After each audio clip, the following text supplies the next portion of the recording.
पुन्हा नव्याने भाग 3. त्याला घेऊन ती ॲडमिट करायला धावपळ करत होती. काही करून त्याला ॲडमिट करणं गरजेचं होतं. बहिणीने, विशालने, सोबतच्या माणसांनी सगळ्यांनी मिळून त्याची ॲडमिशन प्रोसिजर पार पाडली. तिने घरी येऊन सासूला झाल्या प्रकाराची कल्पना दिली. तिलाही धक्का बसला, पण सांगण्याशिवाय काय पर्याय नव्हता.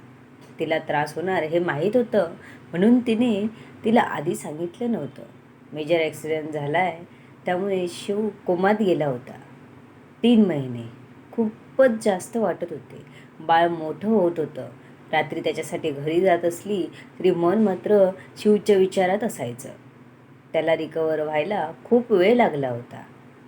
आता त्याला शुद्ध आलेली बघितल्यावर तिला स्वर्ग ठेंगणं वाटत होतं, पण त्याने ओळखलंच नव्हतं. त्याने ओळखलं नसलं तरी सगळं करावं तर तिलाच लागणार होतं. घरी आणायची सर्व प्रोसिजर तिने केली.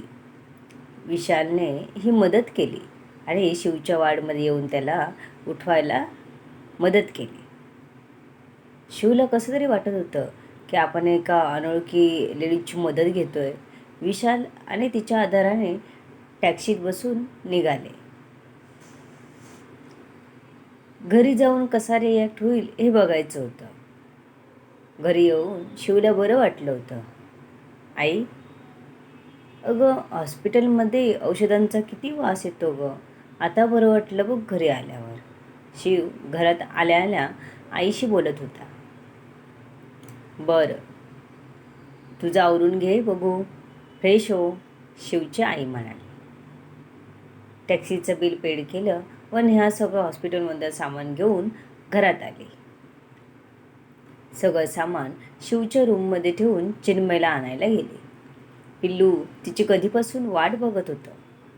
तिला बिलगून चिन्मय घरी आला, पण शिवच्या हातापायांना बँडेज, डोक्याला बँडेज बघून शिवकडे गेला नाही. नाहीतर एरवी त्याचं शिवशिवाय पान हालत नसे.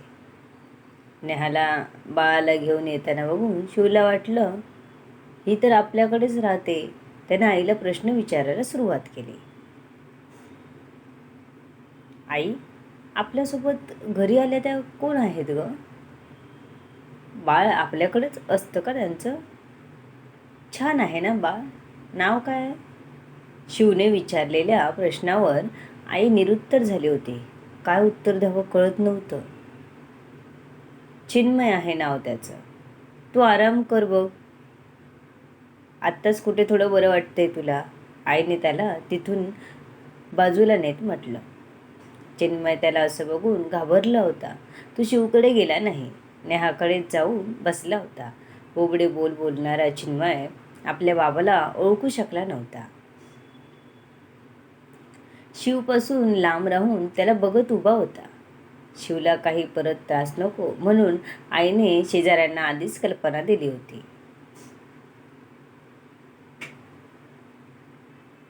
नवरा समोर असून बायको म्हणून त्याच्या समोर वावरू शकत नव्हती. खरंच देवपन्ना खूप परीक्षा घेतो. ती त्याच्यावर मनापासून प्रेम करत होती. मुलगाही छोटा होता, त्याला शिवची सवय होती, पण तो आता शिवजवळ जात नव्हता. घरी आल्यावर फ्रेश झाल्यावर तो थोडा आजूबाजूला फिरत होता. आता चिन्मय शिवला घरात वावरताना बघून ओळख करायचा प्रयत्न करत होता. त्याच्याजवळ जाऊन त्याला हसून दाखवत होता. त्याने त्याच्याकडे हात केला. आता चिन्मयच्या लक्षात आलं तो आपलाच बाबा आहे. तो धावत त्याला जाऊन बिलगला आणि बाबा बाबा करू लागला. शिवला कळत नव्हतं तो बाबा का बोलतोय त्याला ते. जाऊ देत, मुलं बोलायला शिकतात तेव्हा ते एकाच नावाने सगळ्यांना बोलतात, असं त्याने स्वतःला समजावलं आणि त्याच्याशी खेळू लागला. चिन्मय खुश होता. त्याला बाबा खूप दिवसांनी सोबत खेळायला मिळाला होता. शिवही त्याला प्रेमाने उचलून घेत होता. 2 दिवसात त्याला आतून त्याच्याबद्दल ओढ वाटू लागली. त्याचे बोबडे बोल ऐकून तो सुखावून जात होता. शिवच्या आईने खोटंच सांगायचं ठरवलं की नेहाला तुझ्या देखरेखीसाठी ठेवलंय असं. कारण तिला आता काय सांगून नेहाला आणि बाळाला घरी ठेवावं हा प्रश्न होता. तिने स्वतःच्या परीने मार्ग काढला होता. ती शिवच्या खोलीत गेली आणि तिने बोलायला सुरुवात केली. बघ, तू काल विचारलंस ना की ती बाई कोण, तर ऐक. तिला गरज आहे म्हणून तुझ्या देखरेखीसाठी ठेवले. मैत्रिणीच्या ओळखीत आहे. तू आजारी आहेस, मला काय आता झेपत नाही. माझं वय झालंय. तू बरा होईपर्यंत ती तुझं सगळं करेल. एका दमात जवळजवळ सगळं सांगून ती खोली बाहेर पडली. जाताना बाहेर उभ्या असलेल्या नेहाला त्यांनी पाहिलं आणि डोळ्यात पाणीच आलं चटकन त्यांच्या. पदराला पुसलं. काही बोलली नाही. अजूनपर्यंत तिने तिला जवळजवळ घराबाहेर काढण्याची तयारीच केली होती. पण तिने ज्या पद्धतीने सगळं सावरलं होतं त्याने तिचं मतपरिवर्तन झालं होतं. ती उभी होती नेहाच्या बाजूने. देवालाच काळजी. कुठच्या मोडवर येऊन आयुष्याची गाडी उभी होती. तिने शिवला त्याचं पथ्य सांभाळूनच जेवण बनवलं होतं. त्याच्यासमोर टेबल ठेवून तिने त्यावर जेवणाचं ताट ठेवलं. जेवणाचा सुगंध आला तशी त्याची भूक चाळवली होती. मी घेतो जेवण, तुम्ही जा, आवंडे घोटतच तो म्हणाला. गोळी घ्यायची आहे जेवणा अगोदर आणि या जेवणानंतर.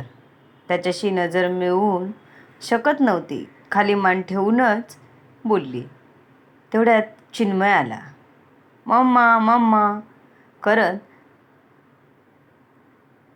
तिने त्याला उचलून घेतलं आणि जायला निघाली. तो ओरडायला लागला, बाबा बाबा करून. पापा पापा. त्याला चपाती हवी होती. तो उलटा सुलटा होत होता हातात. एक क्षण तो पडतोय की काय असंच वाटलं नेहाला. तिने त्याला घट्ट पकडलं. शिवने पण पुढे होऊन त्याला मागून पकडलं आणि नेहाला म्हणाला, त्याला माझ्यासोबत जेवू दे. त्याला पापा हवी आहे, मी देतो. तुम्ही त्याला जबरदस्ती नका करू. नेहाने चिन्मयला सोडलं शिवजवळ आणि निघून गेली.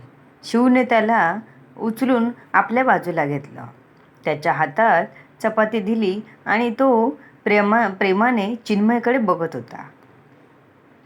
चिन्मय त्याला हसून पापा दाखवत डोळे मिचकावत खात होता. बाबाजवळ बसून खायला त्याला मज्जा येत होती. शिवला सगळं खूपच आवडत होतं. बाळ आपल्याजवळच जास्त रमते बघून त्याला आनंद होत होता. त्याला चिन्मयला बघताना खूप छान वाटत होतं. आतून आपुलकी वाटत होती. हा भाग इथेच संपला. भेटूया पुढच्या भागात. कमेंट करून सांगा कसा वाटला हा भाग तुम्हाला. धन्यवाद.